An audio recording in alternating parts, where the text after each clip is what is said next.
আসসালামু আলাইকুম ওয়া রাহমাতুল্লাহি ওয়া বারাকাতুহু।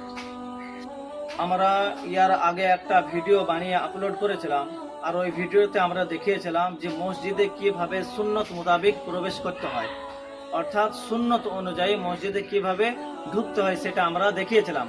আজকে যে ভিডিওটা বানাচ্ছি এটা হচ্ছে যে মসজিদ থেকে কিভাবে সুন্নত মোতাবেক বার হতে হয়। আজকে আমরা ইনশাল্লাহ প্র্যাকটিক্যাল দেখাবো আপনাদেরকে। এখন আপনারা দেখুন,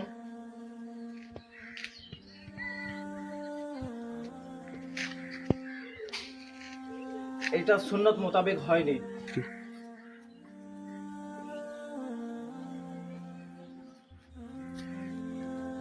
এটাও পুরোপুরি সুন্নত মোতাবেক হয়নি।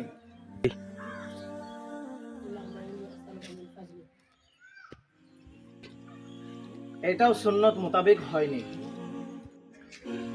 এখন আপনাদেরকে দেখানো হবে যে পুরোপুরি সুন্নত মোতাবেক কিভাবে মসজিদ থেকে বার হতে হয়।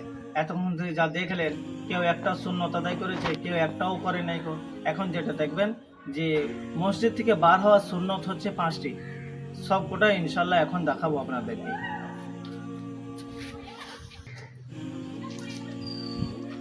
মসজিদ থেকে প্রথমে বাম পা বার হওয়া, তারপরে ডান পা বার করা। 2 নম্বর হচ্ছে যে মসজিদ থেকে বার হওয়ার যে দোয়া আছে, আল্লাহুম্মা ইন্নী আসআলুকা মিন ফাদলিক, এই দোয়াটি পড়া। 3 নম্বর হচ্ছে বিসমিল্লাহ পড়া।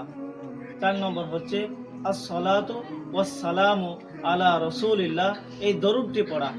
আর 5 নম্বর হচ্ছে প্রথমে ডান পায়ে চপ্পল প্রবেশ করা, তারপরে বাম পায়ে চপ্পল পড়া।